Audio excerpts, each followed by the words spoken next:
বর্ণমালার বাবা কি কাজ করছো? যে মানুষের না করে সেইগুলো করছি। তাই বারবার বাচ্চা ফোটাচ্ছি আর বাচ্চা মেরে ফেলছি। গতকাল রাত্রে আমাদের ইনকিউবেটরে যে ডিমগুলো বসানো ছিল মুরগির ডিম, সেগুলো থেকে কয়েকটা বাচ্চা উঠেছে, 5-6টা মতো। তো সেগুলো ব্রুডিংয়ের জন্য জায়গা করছে বর্ণমালার বাবা। এটা আমাদের এটা পুরানো ইনকিউবেটর, নষ্ট। আর এই যে এখানে আছে, আসলে আমাদের এই ঘরটা একটু অন্ধকার হওয়ার কারণে তেমন কিছু দেখানো যায় না। এটা হচ্ছে আমাদের ইনকিউবেটর। আর এখানে একটা সমস্যা হয়েছে যে একটা বাচ্চা ওঠার পরে এত বেশি পিঁপড়া লেগেছে, বাচ্চাটা একেবারে মৃতপ্রায় হয়ে গিয়েছিল। তারপর বর্ণমালার বাবা এখানে এই পিঁপড়া মারা যে ওষুধ সেটা দিয়েছিল, আর এখনও এর চারপাশেও এটা দিয়ে দেবে, না হলে পিঁপড়াতে বাচ্চাগুলো আক্রমণ করবে, তাই না?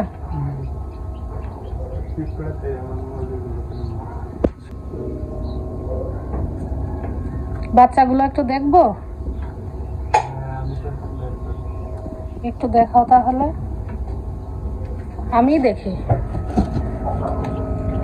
আর এর ভিতরেই আমাদের সেই কোয়েল পাখির ডিম বসানো আছে। তো বাচ্চাগুলো উঠেছে মাশাআল্লাহ, 8টা বাচ্চা উঠেছে। একটা গলা ছিলা, 2টা গলা ছিলা হয়েছে, 2টা বা 3টা। এই যে এইটা ফেটেছে, এই যে এটা ফুটেছে। আমাদের বাচ্চা মাশাআল্লাহ ভালো ওঠে, তবে এই 2বার এরকম হচ্ছে, আগেও হয়নি কিন্তু। এই 2বার শুধু আমাদের বাচ্চাগুলো একটু বড় হচ্ছে, সাথে সাথে মারা যাচ্ছে। কেন মারা যাচ্ছে আসলে আমরা বুঝতে পারতেছি না। তাছাড়া এর আগের বাচ্চা কখনোই মারা যেত না, বেঁচে থাকতো সবগুলোই। 4-8টা বাচ্চাগুলো বেশ সুন্দর হয়েছে। আর অনেক ডিম কিন্তু ফেটেছে, অনেকগুলো ডিম ফেটেছে। এগুলো সবই আমাদের বাড়ির মুরগির ডিম। এই তো বাচ্চাগুলো, ওই বাচ্চাটা মনে একটু আগেই বের হয়েছে। পানি দিয়ে খাবার দিই। হ্যাঁ, খাবার পানি এখন দেওয়া হবে। দেখুন একটু পরে একটা বের হবে, তাড়াতাড়ি আরো বের করছি, নাহলে ডিমগুলোতে ঘুরে 12টা বাজে। দামের ডিম। বাচ্চাগুলো যদি সবই বেঁচে যেত আগের মতো, তাহলে কত ভালো হতো। আগে আমাদের একটা বাচ্চা আল্লাহর রহমতে মারা যেত না। এই 2বার এই সমস্যার কারণে আর ভালো লাগে না।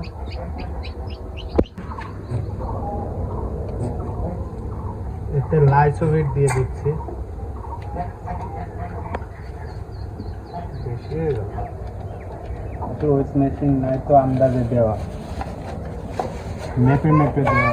বেশি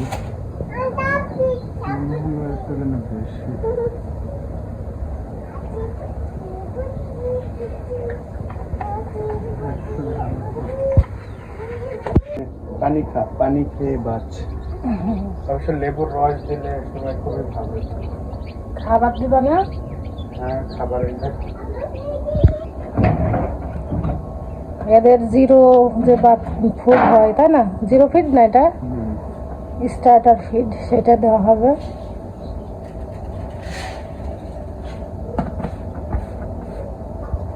তবে এটা ভেঙে দিতে ব্লেন্ড করার জন্য, ব্লেন্ড না করে এগুলো হাত দিয়ে একটু এমন করে ভেঙে গুঁড়ো করে।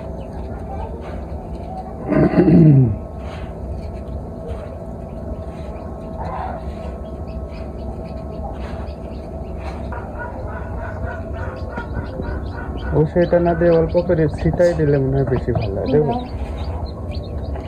এভাবে দিলে ওরা খেয়ে বেড়াবে।